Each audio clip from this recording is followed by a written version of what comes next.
കാസർഗോഡ് കളക്ടറേറ്റിലെ ജീവനക്കാരി ചെങ്കള അതിർക്കുഴിയിലെ ആശലത എലിവിഷം കഴിച്ച് ജീവനൊടുക്കിയ സംഭവത്തിൽ ദുരൂഹത തുടരുന്നു. യുവതിയെ എല്ലാവരും ഒറ്റപ്പെടുത്തിയെന്ന മൊഴിയും നിനക്ക് ഞാൻ നൽകിയ അവസാന പരിഗണനയാണ് എന്റെ നിശബ്ദത എന്ന വാട്സാപ്പ് സ്റ്റാറ്റസും ചർച്ചയാകുന്നു.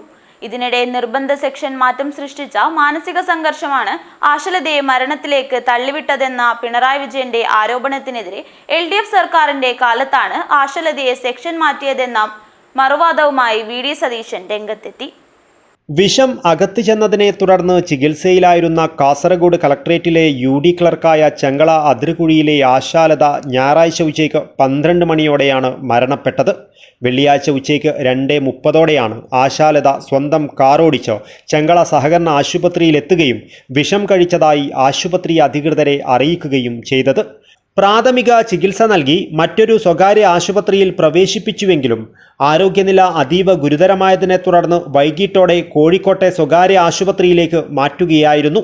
സംഭവമറിഞ്ഞ് ആശുപത്രിയിലെത്തിയ വനിതാ പോലീസ് ഉൾപ്പെടെയുള്ളവർ ആശാലതയിൽ നിന്നും മൊഴി രേഖപ്പെടുത്തിയിരുന്നു. തന്നെ എല്ലാവരും ഒറ്റപ്പെടുത്തിയെന്ന തരത്തിലുള്ള വിഷമം ഇവർ പങ്കുവച്ചിരുന്നതായാണ് പുറത്തുവരുന്ന വിവരം. എന്നാൽ ഇതിൻ്റെ കൃത്യമായ പശ്ചാത്തലവും കാരണങ്ങളും പോലീസ് പരിശോധിച്ചു വരികയാണ്. സംഭവ ദിവസം ആശാലത വാട്സാപ്പിൽ പങ്കുവച്ച അവസാന സ്റ്റാറ്റസും ബന്ധുക്കൾക്കും സുഹൃത്തുക്കൾക്കുമിടയിൽ ചർച്ചയായിട്ടുണ്ട്. നിനക്ക് ഞാൻ നൽകിയ അവസാന പരിഗണനയാണ് എൻ്റെ നിശബ്ദത എന്നായിരുന്നു സ്റ്റാറ്റസ്. ഈ വാക്കുകൾക്ക് പിന്നിലെ യഥാർത്ഥ ഉദ്ദേശം എന്തായിരുന്നുവെന്നതിൽ വ്യക്തമായ നിഗമനത്തിലേക്കെത്തുവാൻ സാധിച്ചിട്ടില്ല. NGO യൂണിയൻ ജില്ലാ കൗൺസിൽ അംഗവും കളക്ടറേറ്റിലെ അക്ഷര ലൈബ്രറി ഭാരവാഹിയുമായിരുന്നു ആശാലത. എസ്റ്റാബ്ലിഷ്മെന്റ് സെക്ഷനിലായിരുന്ന ആശാലതയെ 2 മാസം മുൻപാണ് എൻഡോസൾഫാൻ സെല്ലിലേക്ക് മാറ്റിയത്. ഉന്നത വിദ്യാഭ്യാസം നേടിയ ആശാലത MA B.Ed ബിരുദധാരിയായിരുന്നു. ഭർത്താവ് അജയകുമാർ ഗൾഫിലായിരുന്നു.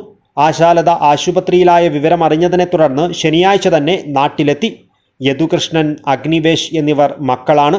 ഇതിനിടെ നിർബന്ധ സെക്ഷൻ മാറ്റം സൃഷ്ടിച്ച മാനസിക സംഘർഷമാണ് ആശാലതയെ മരണത്തിലേക്ക് തള്ളിവിട്ടതെന്ന ആരോപണവുമായി പ്രതിപക്ഷ നേതാവ് പിണറായി വിജയൻ രംഗത്തെത്തിയത് രാഷ്ട്രീയ ചർച്ചയ്ക്ക് കാരണമായി. പിണറായി വിജയന്റെ ആരോപണത്തെ എതിർത്ത മുഖ്യമന്ത്രി VD സതീശൻ LDF സർക്കാരിന്റെ കാലത്താണ് ആശാലതയെ സെക്ഷൻ മാറ്റിയതെന്ന മറുവാദവുമായി രംഗത്തെത്തിയിട്ടുണ്ട്. News bureau, Kasaragod.